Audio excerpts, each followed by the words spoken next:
Greetings, weary traveler. Come, warm yourself by the fire and let us regale you with mighty tales, tales of adventure, tales of heroism, tales of Tamriel. I am Aggelos, and I picked the wrong music, and that's why we're starting sooner, and I'm sure all my co-hosts are like, I thought this was supposed to be 7 minutes, but it's not. Yeah. Yeah. I picked the wrong music. Right now. What did you play? I wasn't listening. It was the music that we heard from, I want to say, one of the later DLCs, Somerset maybe? Or no, it was earlier than Somerset. It wasn't Somerset, but I picked it out and it wasn't the guitar melody. It was that one, and as it started to play, I'm like, this doesn't sound familiar. And then I was like, oh, it's already too late. Well, I'm not stopping it now. Yeah. We're committed at this point, so. Well, yeah, so I apologize for that scene of me eating and looking like a whole disaster, but. That's okay, because even I forgot when the song actually ended because I switched scenes early and then was like, oh, right, there's still this little bit of an outro. Yeah. Ah, that's good. I know, right? We were having some issues, but that's okay. It wouldn't be our show if we didn't have a little bit of issues. No. Anyway, I got my co-host with me. We've got Arkhaniir Silver Shield, the high elf sexplar himself. How are you, buddy? I'll drop off the call. That's what. Well, yeah, because then we can tell everyone the truth, and you won't be there to stop us. I'm back here after last week, just to defend myself against Aggelos' lies and accusations. I did not create an elf character. I do not like high elves. Okay. Two-handed tanking? Yeah, amazing. No. Just saying. I don't know why I even come here at 6 in the morning to face these lies and slander and everything like that. I don't know. It's Stockholm syndrome at this point. You've been doing it for so long that seems normal. That actually makes sense. Yeah, just like, I'm used to it. I'm used to it by now. We also have Promethean over there. He who likes to click and shut off his internet for no apparent reason. Yeah, that was unfortunate. I took every precaution not to hit the button and still hit it. So That's why we're a few minutes behind, because we had to wait on. It is my fault. It is. That was totally me. It was, and I was ready. I was like, hey, let me put my charger over here. So when my computer starts to die, I can just plug it in really quick. I was like, yep. So, and then I couldn't figure out what happened. I was like, the call just dropped. Like, why? I know I have really fast internet because the people at Xfinity hooked me up with really great internet for my new place, and so, yeah, that was the thing. We were kind of sitting there going, is he lagging? Is he not? Like, what is going? Because for a minute there, you just froze, and we're like, is Discord being weird? Like, that's what happened to me too. I was like, I definitely think I'm lagging out. So I just left the call, and then it couldn't come back, and I was like, yeah. Maybe it's me. Anyway, we got a fun show planned for you guys tonight. Obviously, we've got all of our tales from within Nirn itself. We've got ourselves just a little bit of news, a little bit of fun with the lore coming out, and I think we have a networking and Nirn segment, right? Yeah. Yep. I'll take over from Lotus while he's not here. Yeah. And Lotus is away tonight, unfortunately, so he is. We miss him, so we do. Plus, we don't have anything we can make fun of him for because he's not here to do something silly. So I mean, we'll think of something. Don't worry. We are an equal opportunity bullying organization, so no, there's no discrimination. Yeah, we don't discriminate. We just pick on everybody. So, another little note, which is going to be something sort of fun. Well, definitely fun for me. And I don't know who's typing, but it's loud. So. Oh, shit. That was me. I apologize. That's okay. I'm just hearing typing. Back to push to talk I go. There we go. We have Ark made fun of Ag. Don't worry. Oh, Golik's in chat. He's ready to help out and make sure Ark is put in his place. I saw him, but didn't say anything because that's his whole purpose on Twitch. I haven't seen him do anything else but like go into every chat that I am in and just get people to rally people into making fun of me. It sounds like he is part of a holy mission. So. Yeah, it's a crusade against you. Wow. Impressive. That's some dedication right there. I'm just saying. But some news. Next week's show is probably going to be a little different because I'm going to be in London. So I'm going to be there with Nate, a.k.a. Misa. I'm sure you remember him. We are going to the Bethesda Game Studio concert in London, so that's where I will be all of next week. We actually canceled our From the Ashes, our Ashes of Creation show because I'm not going to be where my PC is, and Nate and I are going to be doing something special for everyone. I don't know if I should say it or not. I'm gonna wait because we have something planned that's gonna be pretty fun. But I'm gonna wait to make sure we don't have any issues. So, barring any problems, Nate and I do have something planned for all of you guys from London. So I'm excited. I'm definitely excited. I've never been to London before, so this is my very first time. And yeah, I'm actually nauseous at this point. I was like, am I getting sick? And my wife's like, no, you're just you are just a problem. And thank you, Cdrad Ford, for the sub, mate. That is much appreciated. Yeah, no, I must just be nervous. I mean, I was fine yesterday, and I went to bed because I made the announcement on our Ashes of Creation show that there wouldn't be a show the next week because I'll be in London. And I went to bed, and I woke up to go to work today early, and I'm like, man, I just feel really nauseous. I hope I'm not getting sick. I don't think I'm sick, but man, You're probably just gonna continue getting more and more nervous until your plane lands. Like I was thinking that too. I get that way when I fly. Like I cannot sleep, I cannot eat, I cannot do anything until my plane lands. I'm normally not. It's not the plane that bugs me because I'm not scared of flying. Not because of the plane, but like until that flight finalizes and you are in fact, in London. Yeah. Until then, you are just gonna feel that that cramp in your tummy and everything. Yeah. But it's good. It's good. Yeah. And for everyone, it was like I was talking with Nate, right? Mm-hmm. And I was trying to get him to the show because Nate, as you all know, is a huge fan of Argonians, despite the rest of us hating them pretty much. Well, not hating them, but making fun of them most of the time. I like them. Okay, you are out of time. I'm gonna join that. Yeah, I'm gonna join that like minority group. I really like you. But because Murkmire released this week, I was like, Nate, you gotta be on the show. And he was like, okay, we'll talk with Ag. And then I started poking Ag, like call Nate or message Nate and schedule something. So Nate is on the show. We reschedule for Nate to be on the show. About a couple hours later, Ag messages me and like, I'm going to London instead. Yeah. Well, Nate is going to be on the show. Well, we did, but we're going to do it live from London. Yeah, so we're gonna be doing that live from London instead. No, we will get Nate on the show because I want to actually have him talk about Murkmire because of his love of Argonians. I haven't even stepped foot in it yet. I meant to, but with we'll get into Tales, but with Witches Festival, that's what I've been focusing on more so than anything else. So why don't we go ahead and just jump right into our Tales because we're kind of already talking about all of this fun stuff anyway. Yeah. Let's go ahead and start with our Tales. Who would like to go first? Who is the shortest? Go first. Who is the shortest? I don't know. How are we supposed to determine that without listening? I don't know.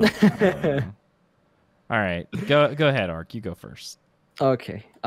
So I actually did do a couple quests in Murkmire. Now, I know we don't talk about any story stuff. Yeah. At least a few weeks before a few weeks passes to avoid spoilers, right? But Sure. I was doing some quests in Murkmire, and as you all know, if you are on Discord, if you're on Twitter, if you're on anywhere that Gallisner's photoshopped images can reach, you know that the toilet thing from episode 178 is still going strong. Yeah.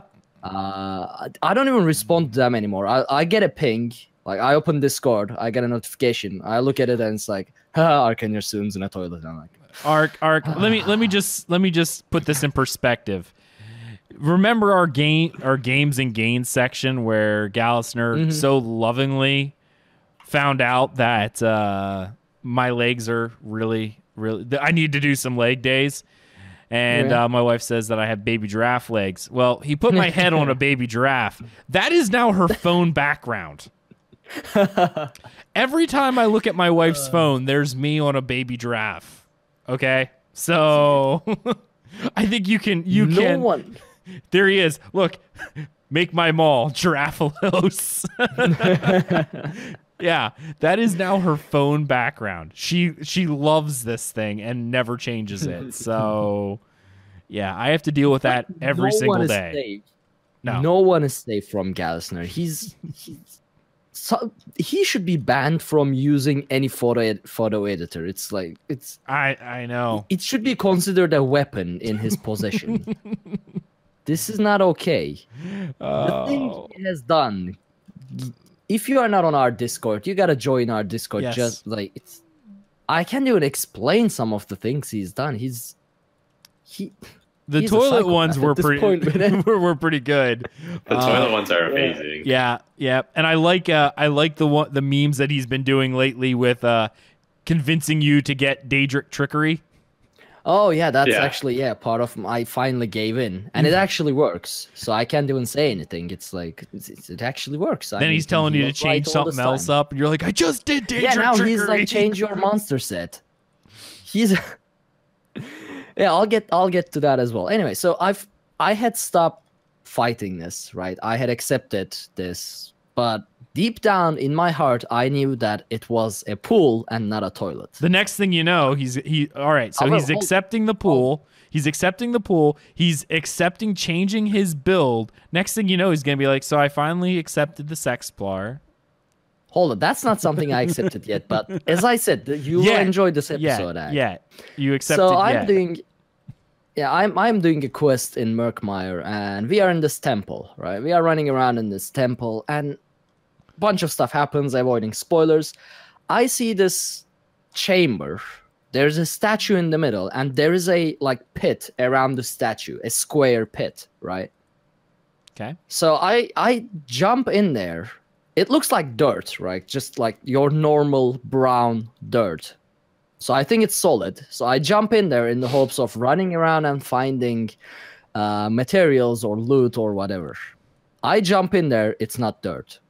It's brown liquid. Haven't you learned anything before? But that's why I'm saying, like the previous one, it was a pool, but it finally actually happened after all. I was streaming this as well. I was like, I jumped in there thinking it's solid dirt, but it's not. And it's like heavy, like swamp. You can tell because your character's movement slows down and everything. And it's like, I'm neck deep in there. It's like, it finally happened. I actually did jump into Argonian, sewer sewage. water. Yep. Yeah. It's amazing that you mistook it for earth, like the ground, because I feel like wouldn't it ripple? No, there was nothing on it. It was it actually looks like earth. It actually looks like solid earth, and it's in a pit. So I thought, someone carved it out, or I don't know. It's some Argonian temple. How am I supposed to know? So I jump in there, literally thinking I would run on it, but instead I just plop into it. So yeah, that was the highlight of my week, I suppose. Other than that, other than that, this is the second point you will enjoy, Ag. Okay. You know how All right. we always fight about the average wealth of ESO players? I always say, like, no, it's difficult to... I now sit upon a nice sum of 1 million gold, and it was pretty easy to make it. And I'm like, I think Aggelos was right. It is easy to make it if you're not dumb. Yeah, it is easy to make money, yeah. It's... I do writs on 4 characters. Only 3 of them have blacksmithing, clothing, woodworking maxed out. The other stuff they have are very low level. Only 4 characters. I get motifs here and there from like plunder skulls or whatever, but I didn't even do arena, so I could sell those motifs. If I had done arena, normal milestone arena every day, I could have sold that for 30k for whatever. So this is without the benefits of event. Yeah, this is without the benefits of Witches Festival. Yeah, and I made around 700k gold since I decorated my Hunter's Glade. So it's like in a month. So now I'm like, Aggelos is right. It's not that difficult to make money in this game. It's fairly easy. Could have, yeah. Without a huge amount of time to do 1 million a month. Like if I make less than 1 million gold a month, I'm not playing, or I'm just not paying attention. Like because that doesn't take into account, like you said, this event, Witches Festival, has been a gold mine.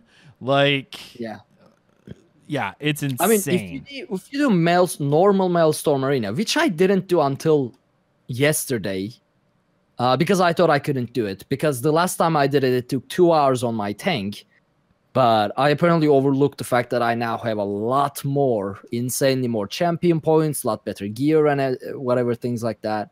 So I jumped in there, and it took me like maybe half an hour, 40 minutes to complete on a pure tank. Normal's quick. And I was like, I could have done this every day and sold those motifs for 30 to 50k per day. Yep. And I would have been sitting on top of 1.5 million gold right now just from that. And I didn't do that. But yeah, I take back everything I said. It is easy to make 3-4 million gold in this game. I now agree with you. Or higher, really. I mean, it's I mean, if you go for it. Yeah, it's as really. I'm not saying, that this much. is just on 3-4 characters. Yeah. Only one of them is only 2 of them are level 50, so champion point. The others are below level, like they are level 20. They only have woodworking, clothier, and blacksmithing maxed out. So I'm not getting the best out of it either, or the most gold out of it either, because they are low level. But still, on 4 characters, 2 of them half leveled ish, still makes you a lot of money. Those surveys, the gold stuff, it really does. Like I just got Witch Mother's Potent Brew. This even sells for almost 4,000 gold. I mean, that might not seem like a whole lot, but it adds up. It really does. Yeah. Especially when you pulled like 10 during the entire event. Right. Shout out to Snowstorm Studios, who just came in chat. If you don't follow him, make sure that you do. He does an awesome little show, and our very own Lotus of Doom was on his show, I guess, last episode. Yep. Yeah, so go check out his content. Couple days ago. Yeah. So definitely check that out. Awesome guy. Awesome part of the ESO podcast fam, all of that stuff. So definitely check him out. And I see Sinister Souls in chat goes, so what exactly is the Sexplar? All right. I go through this explanation every once in a while, but I'll do it again. Back, I don't even remember what patch it was. It was right. I think it was Tamriel Unlimited, like that patch. So I forget what that one was. Roughly around the time that Imperial City came out, maybe a little after that. Anyway, this was a two-handed tanking build that I came up with by using Armor Master, two-handed defending weapons, and armor skills. By doing those things, I was able, and the range taunt. So you have a taunt. and Brawler for shields. It was all about shields and blazing shield, all that fun stuff like that. When you had Armor Master on and you had a defending weapon on, because they made these changes, it was insanely simple to hit resistance caps. You also thank you for the follow, Storm. Thank you. Or Snowstorm. Sorry, I said it wrong. It was insanely easy to hit resistance cap, and anytime that you used the Armor Master skill, which was anytime you Armor Master the 5 set gave you an extra bonus, as well as like a healing bonus, I think, if it was major mending. Anytime that you used an armor skill, so you always put on one of these armor skills that it gave you an extra 5k health. So you were sitting there on a two-handed tank with like on a Nord, I think I had something close to like 38k or something dumb like that, like really high. Which is not necessary. Which is not necessarily at all. But the reason why you wanted such high health is because the damage of Blazing Shield is based off health. Oh, okay. So the higher health is with Blazing Shield, when it explodes, the more damage it does. It also actually has a higher damage cap as well, because it's all based on your health. So that's why you would have it. Now, you also had, when you always put on the medium armor skill, because it also gave you essentially what Hisbart gave you, the passive. Which doesn't work anymore. Yeah, no, it doesn't. But that was a skill. So you not only had massive resist, you had damage shields out the bum between Brawler and Blazing Shield, which you always kept up. So you had like 30-some K health.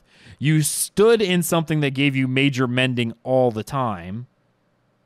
You also had the Blazing Shield and the Brawler shields often gave you 20 to 30k damage shields. So your health was effectively like 60k on this build. So that was my tanking build.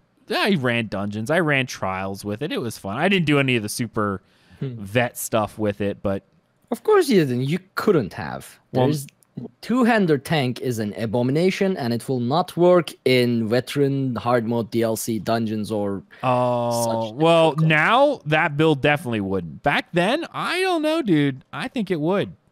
And it wasn't for the lack of trying. It was just because I don't even think I did vets on this character. But it was actually a lot of fun to do. And the running joke of it was, because it was a two-handed tank, we were playing off of the movie Anchorman, which is when he went to put on the cologne that was called Sex Panther, he goes, 60% of the time, it works every time. That was the joke behind the build. So now you know the history of the Sex Plar. All right. Yep. And I will never accept it as a fact. Two-hander tank is an abomination. I don't care if Rich Lambert himself says that two-hander tanks works. He's wrong. And he should be denominated as the creative director. Did he actually say two-handed tanks work? No. Because that would have been funny. That'd be really crazy. That would be really funny. Do you think I would mention it if he said something like that? I would bury that to the deepest parts of media and like hope that you never actually see that happen. It sounds like what I have to do is start reviewing all the news, because I'm thinking if something like that ever did come out, the show would just not have it at all. No. Wasn't there like a developer Q&A this week? Nope, never happened. Don't look for it. It doesn't exist. Fair. I'm gonna ask Rich Lambert if two-handed tanks exist, and if they will exist. And then when he says yes, then you're gonna be like, I mean, like, they exist.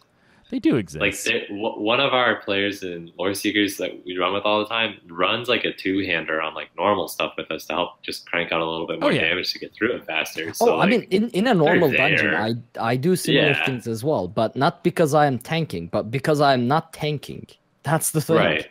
Because we want to go through it as soon as possible, and really no one needs a tank in a normal dungeon when you're running with people having 50k DPS. What are you gonna tank? Dead bodies at this point? Right. Yeah. Yeah. It's a lot of fun, though. I actually wish that build still worked because now the thing that actually killed that build was when they changed the resource regenerations. Because it was not just that. I mean, you can't use evasion either. Oh, well, and yeah. they nerfed damage shields as well from that time. Yeah. Like, well, yeah, the damage shields now they don't stack the way they used to. Like I said, I had essentially 60k health between the damage shields and, everything else. That you can't get that high anymore as far as I know. Not even the Dragon Knight ultimate ability gets that high anymore. Yeah, here's the thing. Even if you get that high, a lot of the bosses lately, I've realized that their damage, especially damage that actually kills you, just go through your damage shield. Because I try tanking with damage shields. It's like on a Dragon Knight with Bone Shield, Ingenious Shields, Magma Shell, you get a very insane amount of damage shields. And I look at my health bar while getting hit by the boss during those special attacks, and it's like my damage shield stays the same. My health just goes down in between those damage shields. Well, that has the inclusion of Oblivion damage that never existed before. Remember, Oblivion damage negates and eats through shields. That's why in PvP you'll often see people running, especially with those stupid Sorks, running Oblivion enchants because guess what? That eats through your shield regardless because it doesn't calculate shields in it. It just does direct damage. Yeah. That was part of the reason Slodes was so useful because well, I think it still is Oblivion damage, but I think it's dodgeable now, but that was part of the issue with it.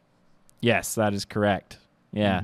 That's why, people were running that because everyone was running Sorks in PvP, so it's like, well, if we're going to run Sorks all the time, if you can't get through your damage shields, we are just going to ignore your damage shields. Exactly. Right. Fight fire with fire. Right. Indeed. All right. What else you got, Ark? Well, other than that, I basically did a bunch of Witches Festival stuff. Nothing too important, mindless grinding and all that.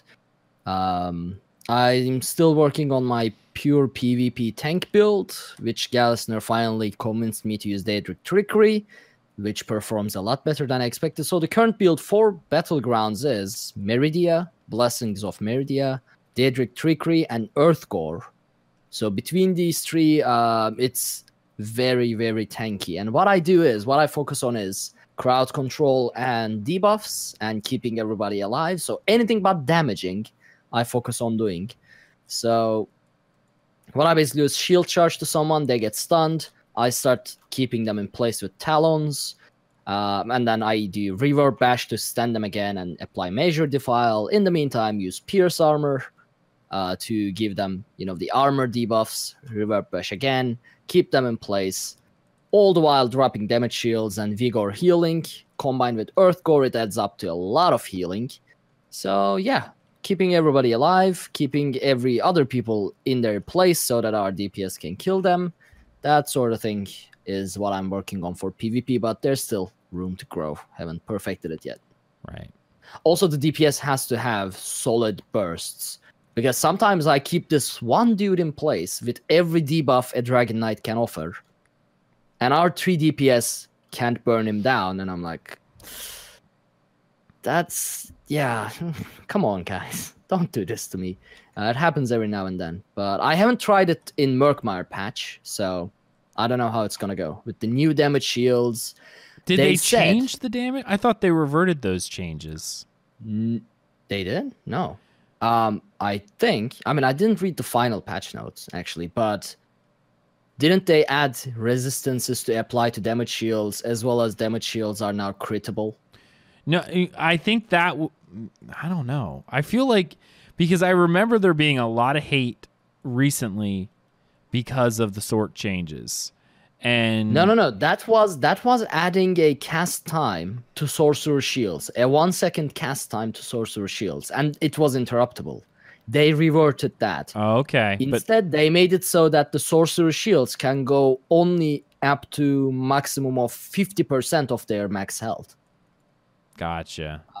I think the resistances and being able to crit on shields is still a thing. But now that you say it, I'll have to go I think you're back to probably the right patch at notes. that point. I was thinking this. I knew it had something. They reverted something because of the Sork problems. Oh yeah, that was the sorcerer shields. Yeah. So what basically they initially did was giving 1 second casting time to sorcerer shields, and made it interruptible. Now I absolutely hate ward spamming of Magicka Sorks in PvP. I hate it. I hate it more than anything else in PvP because it's annoying. However, that nerf was just, it didn't make any sense. It was too brutal. It would have completely destroyed any sorcerer gameplay, both in PvP and PvE, because 1 second cast time, you'll be dead by then. I hate Sorks. They can go die in a fire. Yeah, I hate Sorks too, but I still want them in the game. Nah. So I can fight them. Delete if no them. one plays sorcerers, I can fight sorcerers and get that hate out of me, you know. So that nerf was indeed a bit unnecessarily insane, and they reverted it, and I think that was a good choice. Then again, as I said, I haven't tried Battlegrounds since Murkmire, so I don't know with the new changes how tanky sorcerers are again. Now they won't have much resistances on their shields, and now we can crit the shields, which means someone with mechanical acuity will be burning through sorcerer shields like knife through butter, I think, with all the crits. And now that they can't stack their shields up to their full health, but only 40-50% of their max health, which is generally only 16-17k. So yeah, should be easy to burn through. We'll see. I'll have to hop on in and try some Battlegrounds. And I think that was it from me. That is it. All right. Promethean, what about you? I had a pretty low-key week with the Witches Festival. However, it did cause me some burnout during like the middle of the week. So I ended up hopping over to Spider-Man to play the new DLC, which I won't discuss. But if you are on PS4, I recommend checking it out because it is a total blast. And then what else did I do? Yeah, just more Witches Festival stuff. But today I neglected doing all of the homework that I have to do because there's nothing better to do than play ESO for a day. It's super de-stressful, and I honestly needed that. But I went into probably the most stressful thing I could have done, which was VMA, and I ended up clearing it twice. With my first time, I did it with 15 of the 15 deaths. Like I didn't use any more than that. And then the second time I had 7 deaths left. So I'm doing pretty good. I'm working my way towards Flawless Conqueror title right now. Dang. And yeah. Compared to like my original run when I spent like 200 to 300 soul gems on it because I didn't know what was going on at all. Like it totally just ripped me to shreds to now spending like 8. It's awesome. So that was really like, that was cool to go back in and feel like I'm on easy mode now with the same exact character. I think it came down to doing it the first time. I think I learned my character better, and then now going back in, I've tightened everything up. Like my rotation's better. I know like what to pop when and where they're gonna spawn at and things like that. And I think it really helped out a whole lot. So that's pretty fun now. Right. No, it definitely makes sense. I don't think I'll ever be able to do VMA. I'm still in the final boss. I haven't got a chance to go back in. It might reset, you know. No, it doesn't. As long as you keep the quest. Yeah. You'll reset so I didn't have quest. I guess that's why mine reset. Yeah, because I completed it once. Once I realized I had that nice motif. Is it a weekly? Is it a weekly quest? You get a weekly coffer, but you can get a quest every time you go in. You just get a little bit of gold. Yeah. But if you end up leaving the actual like zone, if you will, it resets that specific arena. Like you start back over at round 1. Yeah. But it'll keep you there, which is nice. But you're able to like move freely within the actual like zone, I guess. You can go out and like repair your stuff if you need to and stuff like that, which is nice. So I think that's why I haven't went back in, because I was on the final boss. and I know that if I go back in, I'm on the whatever it's called, hold on. Theater of Despair. Yep, there you go. I'm on that place. Yeah, Theater of Despair. I'm there, but I just don't want to do all of it again. Like, I just have to get in the mood to do it. That's kind of the problem. I just have to get in the mood to do it. And right now I'm just not in the mood to do it, especially with Witches Festival and whatnot when I'm trying to gather all these different things that are out there. Yeah. I guess so. I've been using the Witches Festival and Maelstrom together today because I was getting the double XP. Like, I'm not currently enlightened. However, going in there and getting the XP is like enough to like bump me up a couple champion point every run, and I am about 3 or 4 points away from current cap on PS4, which is 780 because Murkmire hasn't come out yet. So like I'm very close, so I'm like using it to get that XP and get there through the Witches Festival. So I'm still taking advantage of it, but not. And you do get all the plunder skulls like going up. Yeah, you get one every boss you kill. So I guess I can do I could do it on normal in I timed myself. It was like 31 minutes and I wasn't really going super fast. So 31 minutes you're getting at least 9 plunder skulls. And one of them being a gold. I guess that's not terrible, but I mean, I feel like you get more plunder skulls in less time by doing a public dungeon. You do. Yeah, you can go into like Forgotten public dungeons is, though, like the bosses, you go there and the boss is dead, and then you either wait or you go to the next boss, and you go to the next boss is dead, so you run back and someone kills it right while you're running, and it's like, what am I supposed to kill now? That's so fair. I don't like. Yeah, I don't like public dungeons for that reason. I mean, that just happened to me not for this event either. Oh. Yeah, not for just the event either. I don't do public dungeons at all because it's frustrating just waiting for the bosses to respawn all the time. The respawn times used to be way longer too. I remember sitting in the one in Orsinium and we sat at the boss for probably 20 minutes, and it was just we're like. This is the last one we need to kill, and I guess we're waiting for it right now. Like, that's all you got. But they've really decreased it. So like going in, if you go in when it's not like an event, some of them really aren't bad. Like I know like the ones with the rune box pieces tend to be a little more crowded, but a lot of the other ones, other than where there's big sets to farm, they're pretty empty most of the time. I'm doing the one with the room box right now on stream just because, hey, this is what I want that room box. That's why I'm doing it. Mostly because I have so many freaking room boxes in my... Like, I looked the other day between what I have for the Witches Festival, what I have for the Welkinar stuff. Like, I have so many... I just have a lot of different things, but none of them are complete yet. Ooh, I got a Stonefire Moleg Ball effigy.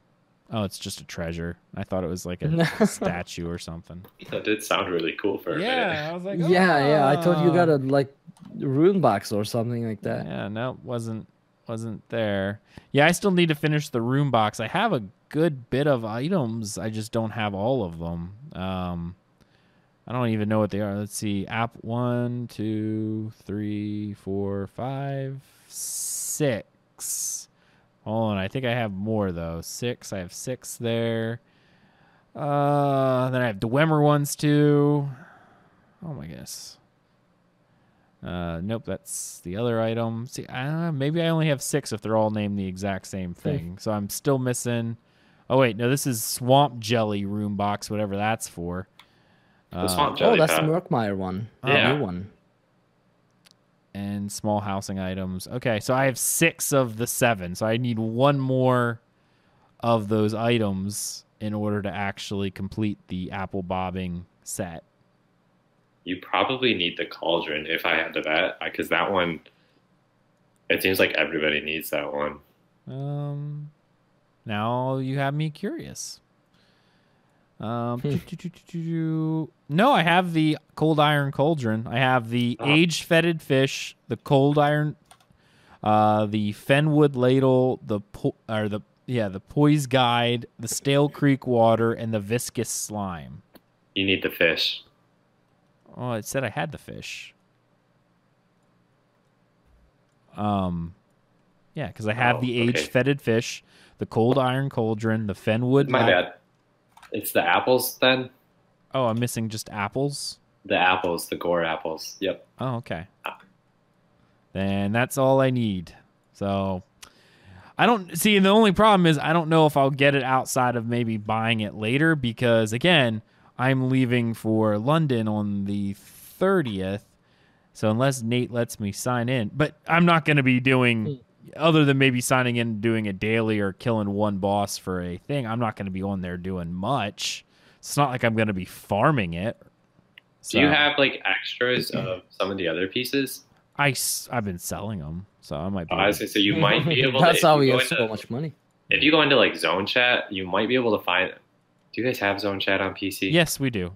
Okay, yeah. If you go in there, you might be able to like trade someone. A lot of people for like those kind of things will just trade you and just even swap, and they won't ask for anything. You might be able to find it through that. Nice. If I get another one, that's what I may end up doing. And I see Lotus of Doom stopping in for the hello. How you doing, mate? If you hadn't given him a shout out, I was gonna start saying things like, "Do you remember that Lotus guy?" You mean the guy we kicked off the show? Yeah, I remember him. Just kidding. Oh, look, he's in. But yeah, you beat me to it. Yeah, no, that'd been funny. What we should have done was been like, yeah, so we finally replaced that Lotus dude. Yeah. No, good times. All right. What else you got? That's it. That's all I've been doing. Yeah, school has been. I moved apartments and school, and so like it's been a wild week, and I haven't had a whole lot of time other than to get in and get my plunder skulls for the Witches Festival. So right. Honestly, that's what I've been doing mostly as well. Just a lot. I've been doing so many of the plunder skulls. Now I have been doing Maelstrom Arena, like you were saying. I was only doing it on normal because I was able to get it done in, like I said, a couple minutes, like 30 minutes or something like that. So I ran it a couple times and I sold all those. Been running a lot of trials. Oh my goodness, I've been doing a lot of trials. Just randomly getting pulled into trials all over the place.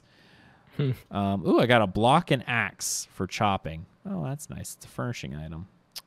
Cool.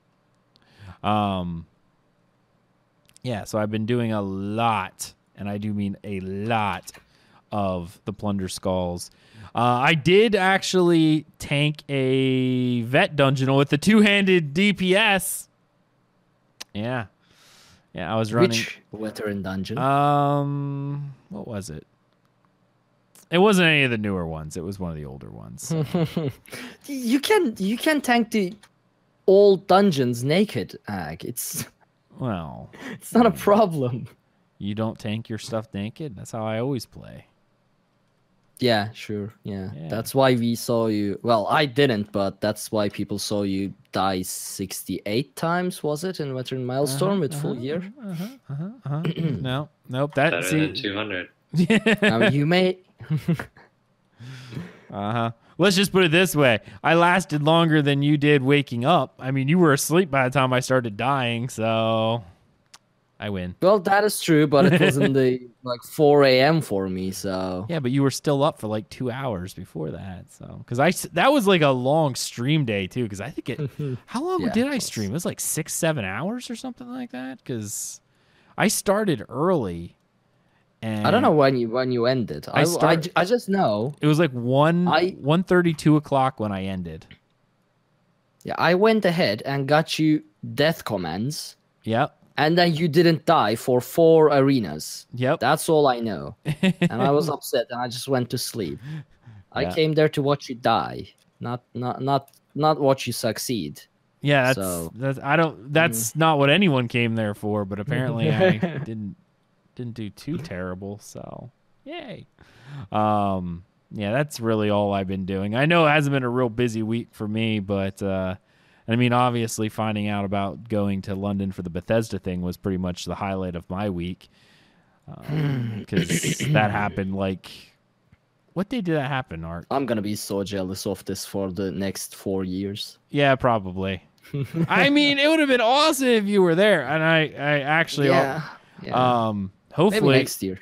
hopefully, if everything works out, I did get a chance to get a hold of Esteldian as well, so we might go out for a drink as well. So I'll get to see Esteldian again after 130 episodes or so. If you don't remember who Esteldian is, he was actually our co-host on the show from like episode, I want to say 25 up until like, how far did he get? He didn't go up to 100, did he? I thought it was in the 50s. I know he was on the 100th episode. He was. But I don't know if he was as a guest for that specific episode after being away. No, I don't remember. I got it wrong. He was on 50. He came on at like 52, and he was our co-host all the way up to 101. So he was our co-host for quite a while. So that'll be fun as well. So I'm excited about all of that. But yeah, that's pretty much it for the Tales. Next week for me, I know, like I said, Nate and I will probably do something special for Tales of Tamriel as long as nothing goes wrong. So hopefully everything will work out for us and we can, do what we were planning on doing. I hate making promises because if anything goes wrong, then I'm sitting there going, yeah, I promised something, but didn't work out. Yeah. But we've got some fun coming out for everyone here.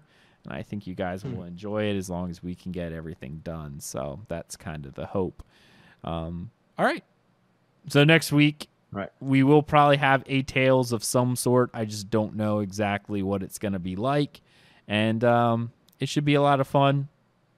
But I probably won't have many tales to talk about other than... Oh, I guess I could talk about London. I mean, you'll be at the concert and everything that Bethesda is organizing. What do you mean you won't have tales? I mean, you won't have in-game tales, but... Yeah, that's true. Come on. Fair enough. I also got to see if I can start vlogging it or not. I don't know if I want to do that. I know some of in our guild were like, you got to record your trip while you're over there and post it on the channel for us to watch. I'm like, I always found it awkward, just doing that vlog thing. Maybe if you have a full camera set up with tripods and everything so people don't look at you like that tourist who is talking into his phone. Yeah, right? That's what I'm thinking. I don't know. Or always the fun, oh, look, you can see my neck beard because that's how I have to hold the phone because I have to pay attention where I'm walking at the same time. I don't know. We'll figure something out. Yeah. Maybe. We'll see. I don't know. All right, let's go ahead and move on to the news. What do we got, Ark? Right. I mean, we don't have news not news, but there's an article, another Loremaster's archive article for Murkmire this time, which is people ask Loremaster Lawrence Schick questions, and he answers. He graces everyone with the knowledge, and we get to read about it. Now, this is a long article. Do you want to read through this all? This is like 2 pages. What do you say? I'm fine with it. If you think you can make it, but if you don't think you can make it, then you can hit us with highlights. Okay, well then go for it. Go nuts. Yeah. I'm excited. All right, so this is in the way of questions and answers, so Q&A. So I'll just start with the first one. Does the term Saxhleel, a word the Argonians used to describe themselves, also apply to Nagas? Indeed it does. Saxhleel in our Gel language is the term for all the people you dryskins commonly call Argonians. Sometimes other Tamrielic mortals are confused that we come in a variety of shapes, but that is just the will of the Hist, and therefore cannot be otherwise. All humanoid lizard folk exist due to the Glor. I don't know what this is actually. Gloor. Okay. The pervasive will, desire, need of the Hist to engender multiple inevitabilities. God. Right. Hist Glor Saxhleel become. It's obvious. Yeah, very obvious. I know, right? So basically, they be whatever the tree wants them to be. Well, I know that the Argonians, their appearance altogether is determined by how much sap that they ingest at birth. So it's interesting that most of the beast races actually have some sort of interesting, like, depending on the cycle of the moon determines what Khajiit look like. And depending on how much his sap is ingested at birth, it determines what an Argonian looks like. Yeah, I guess that makes sense. I mean, it doesn't make sense, but it makes sense in the idea that Khajiits and Argonians are weird and stuff like this happens. They're weird. I agree. They make good boots, though. Both of them. Oh yeah, one is leather, one is fur. Yeah. If you combine it, it's even better. Fur inside because comfort. Yeah. And then leather outside. Yeah. I mean, pretty much every pair of UGG boots is just a Khajiit.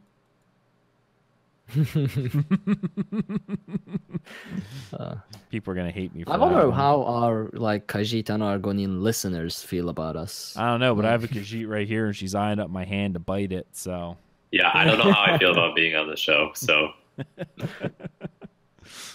fair. Right. So the next question: why is Murkmire home to creatures that bear such a close resemblance to Morrowind's native species?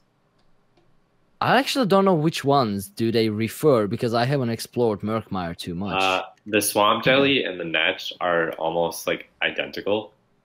Oh, like there's okay. very few similarities between, or very few differences between the two. Like if you probably just honestly saw them in the wilds of Tamriel, you'd think they were the same. Other than that, I'm not sure what they are referring to. Well, let's read the answer and maybe we'll have an answer. Good question, but tail forward to fix. Why are so many Morrowind beasts clearly related to creatures from southern Blackmarsh? The answer is outside the realm of the records of history, but Lawrence, how do you write these? The answer is outside the realm of the records of history, but consider these general facts and draw your own conclusions. 1. Many regions of Morrowind, I am told, are damp due to the climate and warm due to volcanism, creating a wholesomely muggy environment much like that of our subtropical swamps. 2. For several thousand years, the Dark Elves have been raiding our borders for slave labor, and in the process picked up and took with them anything else that was portable and might be valuable, including livestock and critters.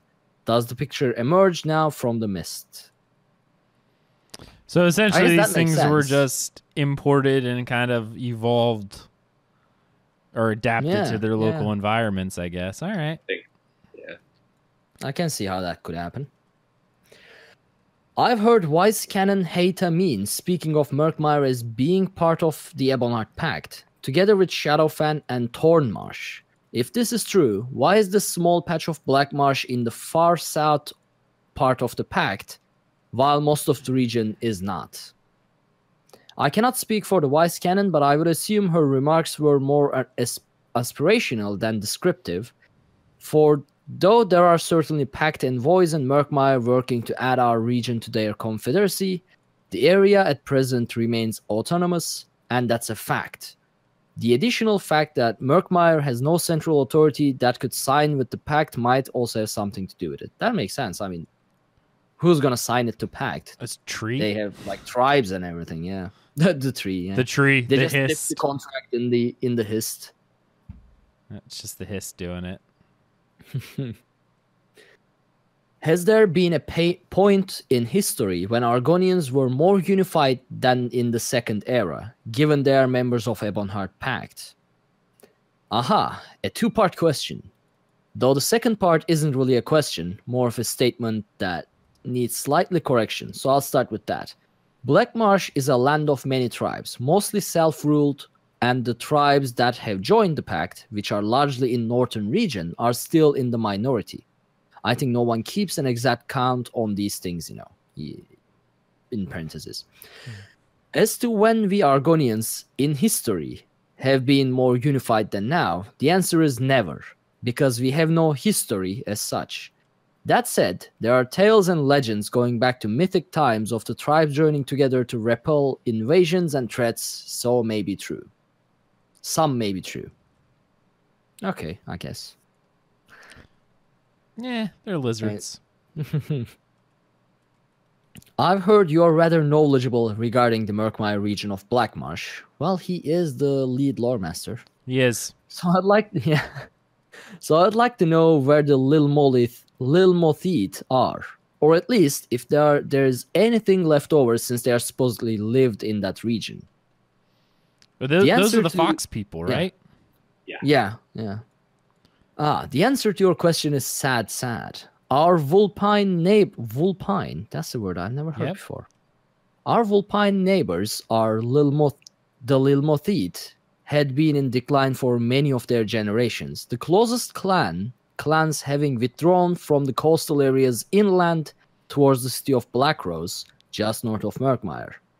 Alas, the Gnahatan flu, so dreadful for dry skins, struck the fox folk with near total lethality. No one I've spoken to in Murkmire has seen a living Lil Mothith for many swims. So they got wiped out by a flu. I didn't know it's the same thing that killed the who was that other race? The silver skin, Kithringi. That's what killed the Kithringi too. Yeah.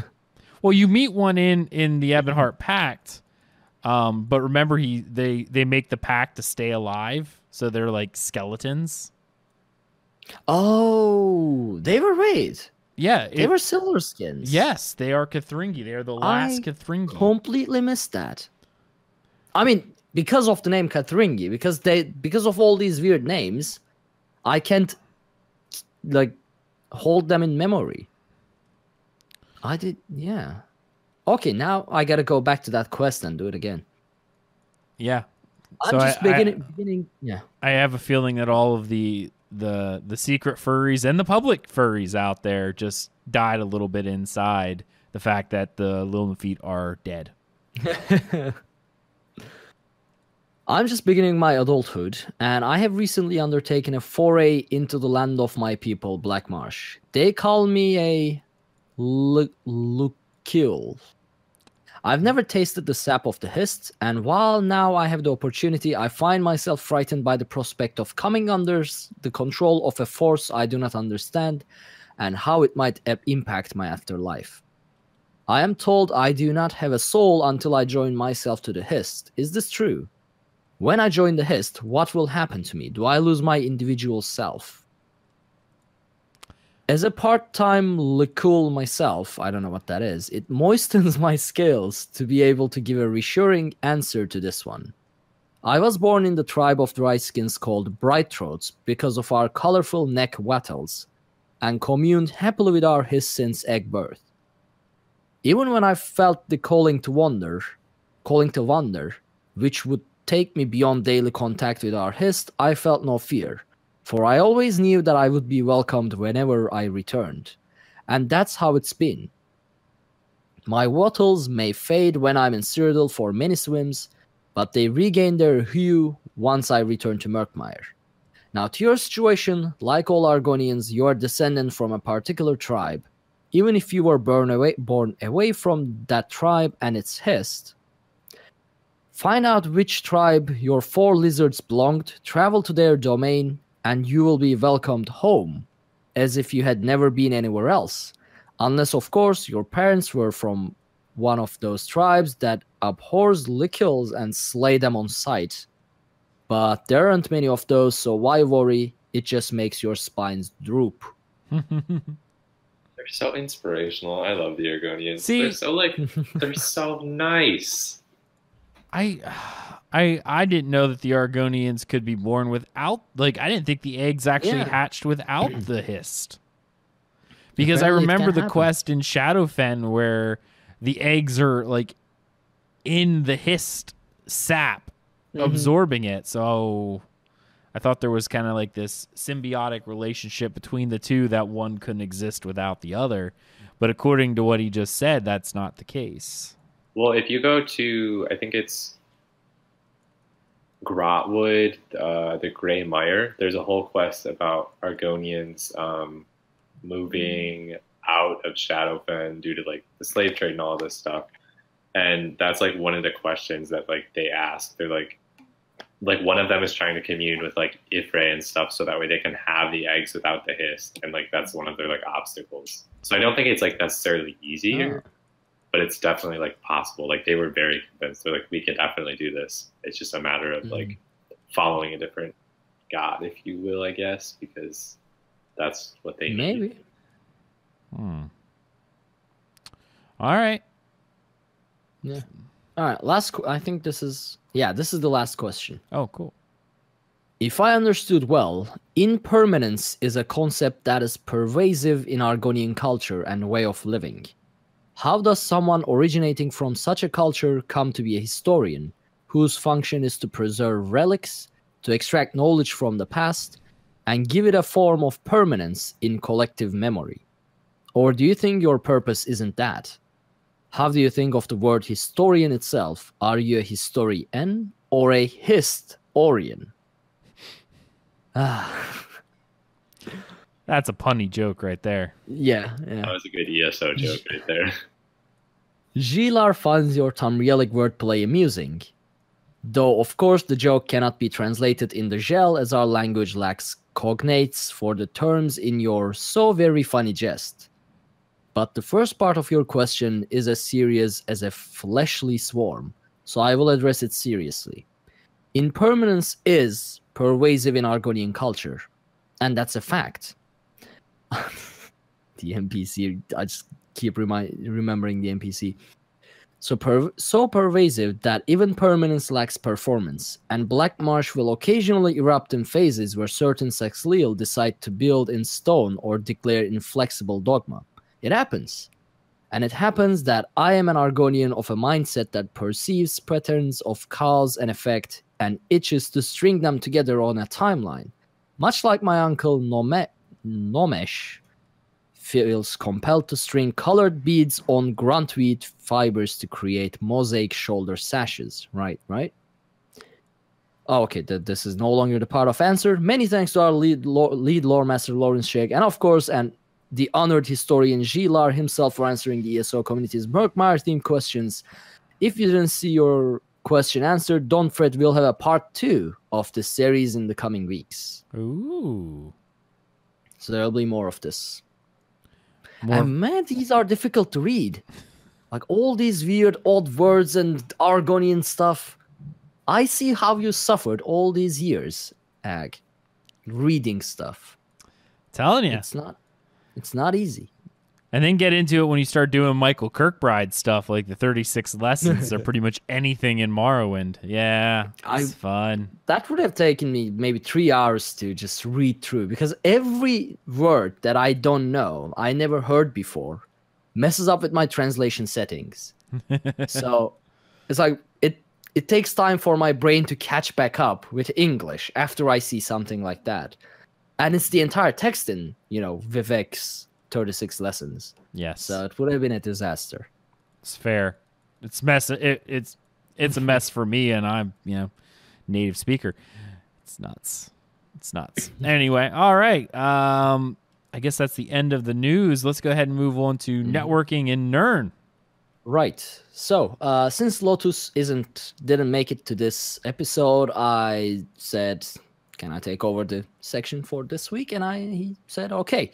So this week, I'm going to talk about a more newer ESO streamer, someone I actually know from back when I was in North American Mega Server and role played a lot. And we were in the same guild. And her character was Lorien Arrowhawk, while I was Arkhaniir Silver Shield, and then later on at Ferox. We were members of the same guild, Ramon's Torch. And she is FinchRevolution, and she just recently started streaming. Actually, I think it's not even a couple months now. And she got her affiliate, I think, either last week or that week before. So she's actually a pretty new streamer, just under 100 follower, which we can change if you all just go on Twitch and give her a follow. It's Finch as in the bird, Finch, and then Revolution. It's a long word to spell out, so I'm not going to do that. But she's a very sweet streamer. It's actually very good quality for a new stream. And what I like, I know she sometimes stresses about it, is that she's a mom. And every time her kids like gets back from school and they play Fortnite in the background, as far as I can tell. And every now and then you can hear stuff like arguments like, hey, they took my ammo and things like that. Now, for a streamer, that can be stressful, I suppose, having noise in the background. But from my point of view, I like how natural it is. And Sure. yeah, and here's the thing. My parents, they have zero interest, absolute zero interest in gaming. And seeing that parents like Aggelos or, I know Orkide is a parent and Finch is a parent, they stream, like they game, and they stream this, and they have their kids running in the background or making noise. I kind of enjoy that, it gives an extra vibe. And she has this absolutely adorable husky that just jumps on the stream like your cat, Ag. Oh, But this is a bit massive in size compared to your cat. Like, chews on the microphone, brings up a ball to play, brings up ropes, jumps around, sometimes cries when Finch, is streaming and doesn't give the attention the husky wants and things like that. But overall, very great stream. I definitely recommend it. She generally streams 2 times a day, one in the morning, games like Stardew Valley, and then in the evening, I don't think I've seen her stream anything but Elder Scrolls Online. So great stream, great content. FinchRevolution, both on Twitch and on Twitter. You can follow both those places. And yeah, I think we'll have a link, as long as Art gives it to me, in the description to her Twitch. Description, right. I'll add it in so that you can just, if you follow dungeoncrawlernetwork.com, if you're watching on YouTube, there's normally a link to the original posting, because that's where all the links go over, because YouTube doesn't like links unless you fully type them out, not embedded links anyway. So use the link on the bottom of the page to take you to our website where the full episode is posted, and you can find links to all of that stuff there. I'm actually going to drop the link in chat right now as well. Definitely if anyone wants to follow right now. I think she is live too. So if you drop a follow right now, she'll see it. There you go. Oh, never mind. She's live. Yeah. Well, then there's the link. Let her know that DCN sent you. There you go. All right. Final thing. Before we end off the stream here, of course, it's Extra Life coming up again. I think it's, unfortunately, my plans changed where I'm not, unfortunately for the charity part, but for myself, I'm not going to be able to stream going forward for this event like I had originally planned due to, the London trip that kind of just popped out of nowhere for me. Well, I can... Unless you're going to stream. I can cover for you. If you're going to stream for Extra Life, let me know when DCN was supposed to. Yeah, let me know when DCN was supposed to. We didn't really have a time. We were just going to stream, and then my plan was just to host the other people within the ESO podcast fam that's going to be doing the streams as well. So Lore Seekers is doing it. Oh crud. Sons of the Sithis. Yeah. Sons of Sithis, thank you. There's the so Tenants, I think. The Tenants is doing it, and Maybe. I think there's someone else. Kyle. The full list was at the episode of the last Kyle show, but Tenants. Oh, he's Tenants. Yeah, Kyle Dempster is the host of the Tenants. I don't know why I was drawing a blank on that one. I'm like, anyway. But yeah, they're all going to be streaming it, so I was going to host them. But if you are interested in doing it on that Saturday, it's really... I'll talk to Lotus. Yeah. See how it is. Now, Lotus he does his Extra Life stream afterwards because it's his wedding anniversary, so he won't be around. But if you're interested in streaming, by all means, that would be interesting, and definitely helps the kid out. If not, I'm going to have our channel set to host these other people and go from there so that they can, get all that done. But yeah, it's a good charity. Definitely check it out. It's for the kids, so you definitely want to help out because, hey, why not? Because they're awesome kids. Unless you're a villain. Unless you're a villain. Villain of a movie, yeah. Yeah, if you're a villain, then I understand. Must be taken down. Fair. I agree with this. All right, guys. I guess that's going to be the end of our show for tonight. So let everyone know where they can find you. Let's start with Promethean. Yeah, so if you want to find me anywhere, you can find me pretty much on Twitter. I've created a new account. It's Promethean99. That's where I post basically anything ESO related and anything else that I feel like is enjoyable that I think you'll like. You can also friend me on PlayStation. I've had a couple people reach out, which is really cool. I think I've received like 2 in the past week, which is awesome. It's also Promethean99 if you want to hang out and play some ESO, or just hang out and not play ESO. And I will also just stare blankly at my TV screen because I do that sometimes, and I just like have ESO open. It's a good time. I'm down for that, or we'll run some dungeons or whatnot. But definitely come hang out with us over there. We are fun. There you go. Ark. So you can find me anywhere that is Arkhaniir, ARKHANIIR. Also, lately, a lot of people just started calling me Arkhaniir, which is, I guess, makes sense in English. It's just something I didn't pay attention when I made up the name. But anyway, I'm on Twitch streaming regularly, trying to up it to 4 times a week. All Elder Scrolls Online purely. I dropped every other game on stream. So that's twitch.tv/Arkhaniir. I'm on Twitter, twitter.com/Arkhaniir. And if you want to send me a long message or whatever, and Twitter is not enough for that, you can do so over at arkhaniir@gmail.com. That's about it. There you go. And of course, you can follow me on Twitter at Aggelos, AGGELOS_DCN. Of course, on the North American PC Mega server, I am at Aggelos, just because that's what I am. Yeah. You can follow everything we do over at DungeonCrawlerNetwork.com. That's where you can find links to all of our social media, including Twitch, YouTube, Twitter, all that fun stuff. Yeah. Yeah, there it is. Be sure to check out our Patreon program over at patreon.com/DungeonCrawlerNetwork. If you want to help support the show, you can also do that by leaving us a 5-star review on iTunes so people know that we are a real podcast, that we say real words, and sometimes they matter. Thank you so much for everyone coming out, all the people live in chat coming out with us tonight for this episode of Tales of Tamriel. And we'll see you next time. See you later. When Akatosh slew Lorcan, he ripped his heart right out. He hurled it across Tamriel, and the heart was heard to shout, red diamond, the heart and soul of men. Red diamond, protect us till the end. The laughing heart sprayed blood afar, a gout on Seer it fell, and like a dart shot to its mark down in an alien well.